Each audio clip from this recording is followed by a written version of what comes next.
Hi, Jeff here from Comprehensive Driving Tuition. Today's lesson is going to be about how to change gear. Okay, now when you change gear, you should have three things in your mind. What am I going to do with my feet? What am I going to do with my hand?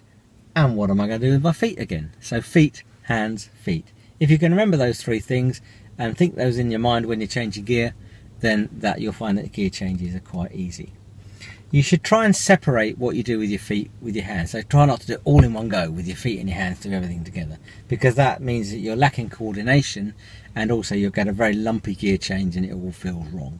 Okay, so when you change gear, feet, hands, feet. So what do I do with my feet in the first place? Okay, well, with your feet you just need to push the clutch right down to the floor and just relax the gas slightly, so you're still touching the pedal but you're just not pressing it. Okay, it doesn't need a lot of movement, but the clutch needs to go right down to the floor and fairly quickly. So you want to make sure you've got your foot in the right place for the clutch. Okay, so it's not on the side or not too far near the edge of it, and you're going to slip when you put it down. Okay, so when you're thinking about a gear change, try and get your foot ready on the clutch.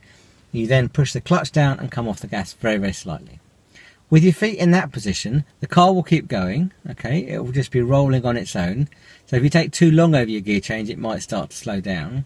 Okay, so you want to then, after you've done the feet, do the hand. Okay, and the hand will be the gear change. So if you're in first gear, you'll be pushing it left and down for second gear.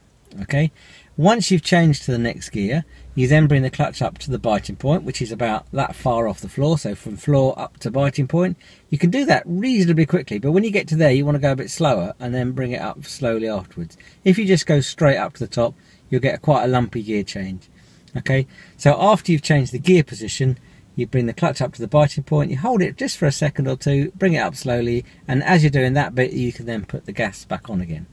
So if you think of it as like a scales, one goes down, one comes up, but it's very subtle. And when they're level, you want to keep your feet steady rather than just going like that. Okay, so just a brief recap: the gear change is feet, hands, feet. So it's clutch down, off gas, then change the gear, clutch back up to the biting point, slowly up, and a bit of gas, and you're on your way. And if you might not need the gas, of course, after you've changed gear, because you may already be going the correct speed for what's ahead.